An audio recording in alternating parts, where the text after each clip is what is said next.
My boys, my girls, these have been trying times. We've all been in isolation. We've all been wearing masks, hopefully. You might be thinking to yourself, what is a good way that I can spend my time? Something I can do that is productive and beneficial for me and my future. Well, today I'm gonna teach you boys how to draw a big titty goth GF. You what? These are some techniques that have been passed down from artist to artist, from generation to generation. My father taught me how to draw my first big titty goth GF. And now, my sons, my daughters, I will teach you these sacred techniques. This is all in good fun. You know, if it doesn't come out the way you wanted it, just keep at it. You got this. There's no way you don't got this. I believe in you. Hey, look at me. Fucking look at me when I'm talking to you. I believe in you. The first step to drawing your first big titty goth GF is making a super rough sketch. I started on this drawing before I thought to make it into a video, so I already have my rough sketch. Sorry I didn't go over that, but I mean it's just putting out the rough, extremely rough outline of what you want to draw. It doesn't have to be perfect. The proportions don't have to be exact. You just gotta know what you want to draw. That's the biggest step, setting the foundation. The best part is it doesn't even have to be perfect. Some artists start with a silhouette, but I like to sketch the lines first.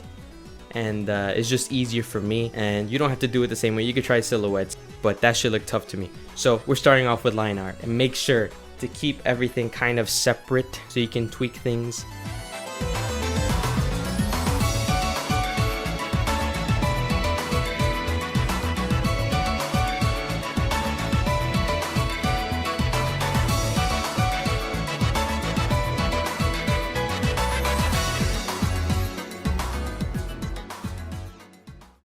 Alright, moving on to step 2. Making another rough sketch, except not as rough. You're gonna take that old first rough sketch that you had, you're gonna make it like 50% opacity, and then make a new layer above that one and start laying down cleaner but still rough lines. This will give you a better idea at how it might end up as a finished product in terms of line art. So again, nothing has to be as precise as it can be. It's just your sketch.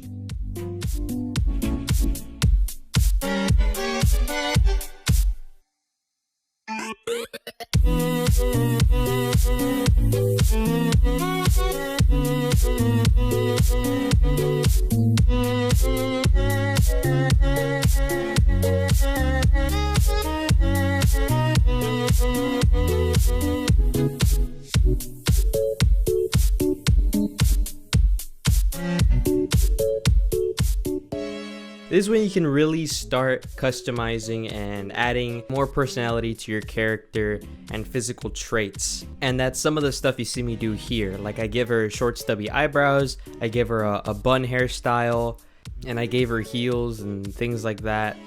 I was planning on giving her earrings initially, but I ended up scrapping that idea. That shows you the kind of freedom you have in terms of decision making and the way she looks, or he or she looks, before you finalize everything. I don't know about Clip Studio Paint or GIMP, but I use Photoshop.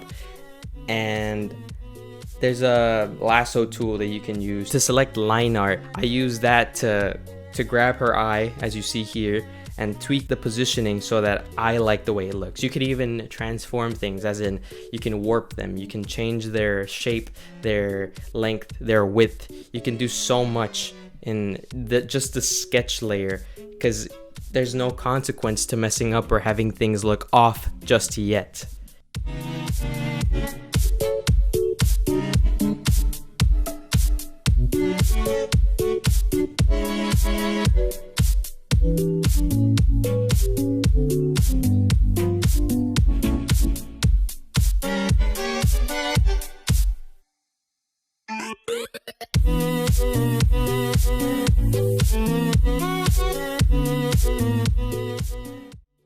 So third step to drawing a big titty goth GF.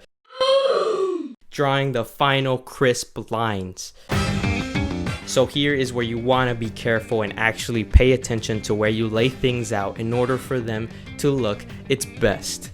This part is basically just tracing, maybe a little tweaking for me, but a lot of people will just immediately go on to tracing their sketch lines, refining them, making them look crisper, cleaner. This is where you draw with the thin brush. If you're going for the anime aesthetic, because anime aesthetic has a super thin brush outline usually. It's not very thick at all. So I start changing some things, adding even more detail to what was previously there.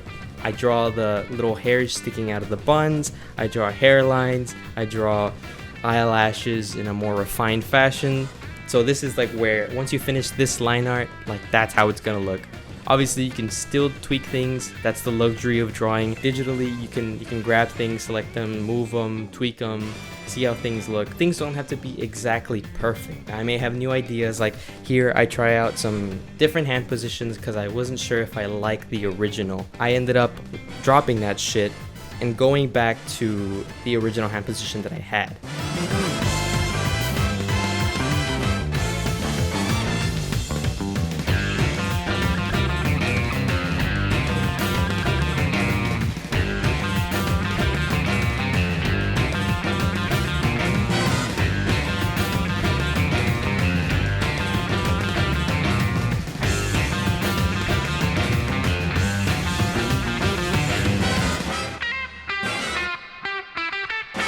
Then I start moving on to clothing details like the socks and the frizzles at the end of the socks on her legs, the bra outline. And a smart thing to do, I select the ruffles on the end of her sock and duplicate them in order for me to not have to draw that all over again.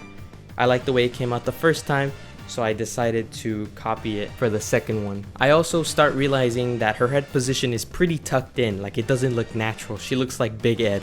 Low key. I select her head line art. I move it up, I shift it to the left a little bit, and if I like the position, then I'll keep it there. But if I don't, I can always take it back. I also grab her arm in order to tweak it so she doesn't look as swole as she did when I first started. Keep in mind that I'm drawing the final line art on different layers. Like I have a head line art layer, I have a body line art layer. Soon we might merge it in order to tweak the line art layer as a whole. But for now, we can have it separate in order for it to be easier for us to select specific pieces.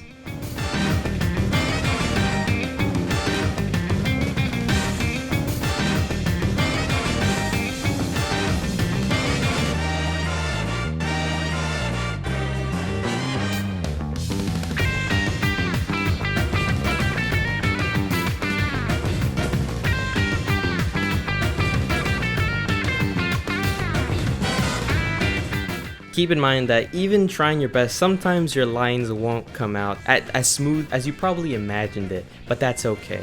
That's completely okay. There's a tool in Photoshop, I don't know about any of the other softwares, but in Photoshop there's a smoothing, there's a smoothing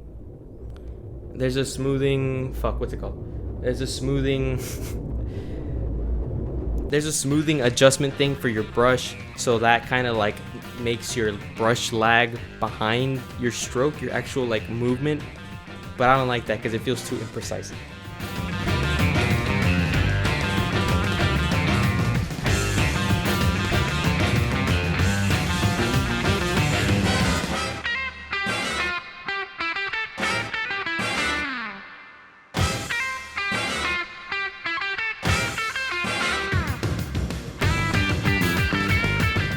Alright, moving on to step 4.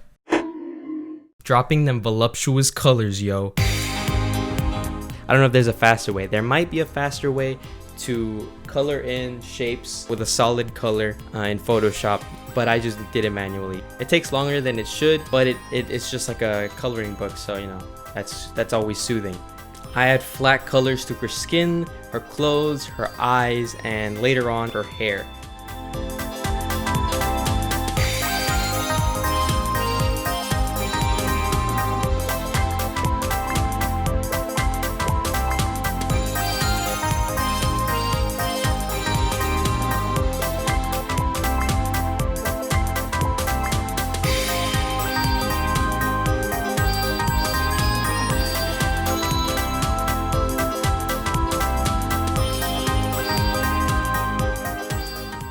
What you see here is basically what I did with her skin tone, is just manually coloring it in.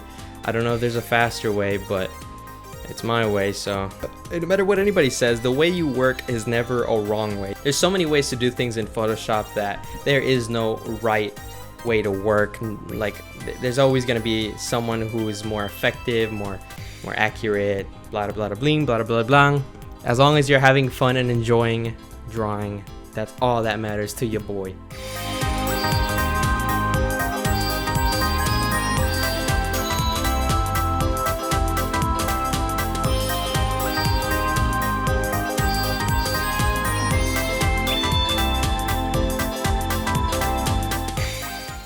And then here comes the best part about drawing digitally. Go back and label your layers, you little bitch. It's imperative that you name everything so you don't look stupid going through each layer and clicking the eye icon to see what is what. You know what I mean? You don't want to look like a buffoon, do you? You want to be a Chad. So you gotta name every one of your layers. You gotta put things in folders and put folders in folders, especially if you plan working in a professional setting, because most of the times when you draw something, you'd probably have to hand it to somebody else and then they have to deal with your fucking mess. Make their life easier and name and organize your layers, please. So here you see me make a line art folder, sketch folder, make a separate folder altogether for the colors.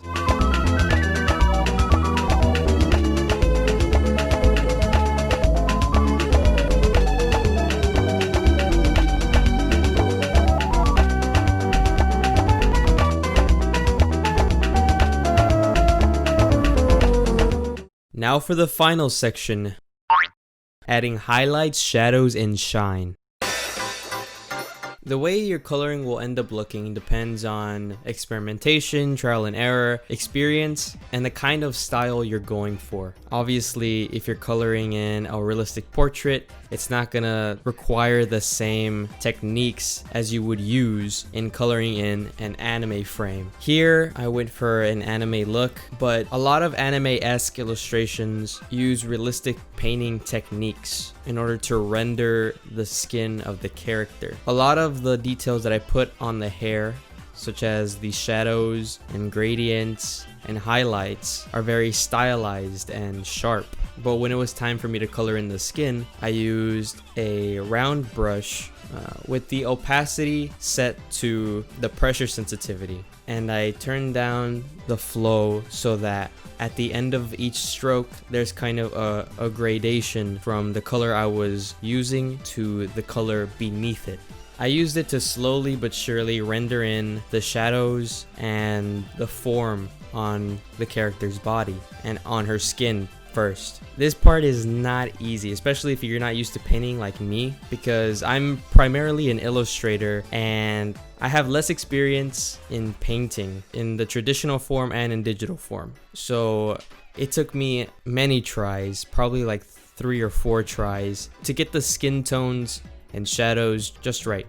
When I painted her eyes, I filled them in first with a solid light blue color. Then within that blue color, I feathered in some purple with the brush. After that, I added like a reflective white on top of it. The brush was set to a certain blending mode that I'll show here because I don't remember off the top of my head. And then I added a circular reflection underneath the iris to make it seem 3-dimensional. And then a sharp white highlight on the top.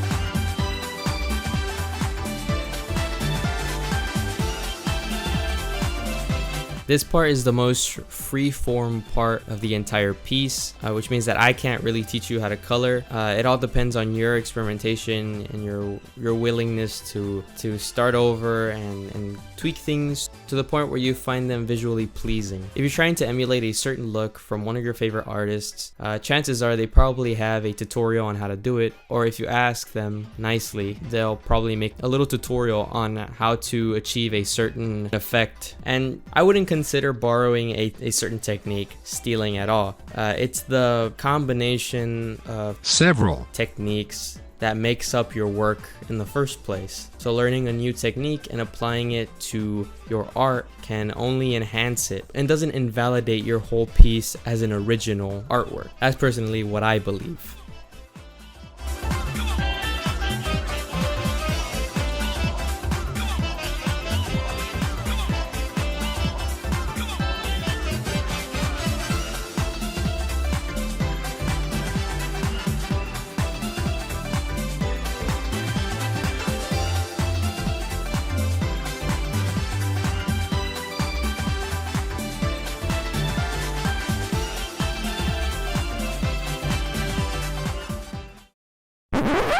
Yep, that's the final artwork. You might be wondering, how did we get here? Seeing as there's a giant gap in between what I last showed you and this picture right here. My last recording went to shit, okay? I couldn't use it, couldn't salvage it, there was no backup. But basically everything that I continued doing from the last point of the video to this point is basically what I've been doing this whole video. If you're drawing along with me, you can look at this image, examine it, and try to recreate some of the effects that are there. A lot of it is just gradients and sharp highlights with the edges erased so that it's feathered away. Nothing too fancy. I didn't use any insane techniques, so you can have solace in that everything that I have here can be achieved by anyone with a decent knowledge of Photoshop. Sorry, I know this is a shit ending, but the video was getting long anyway, so see ya.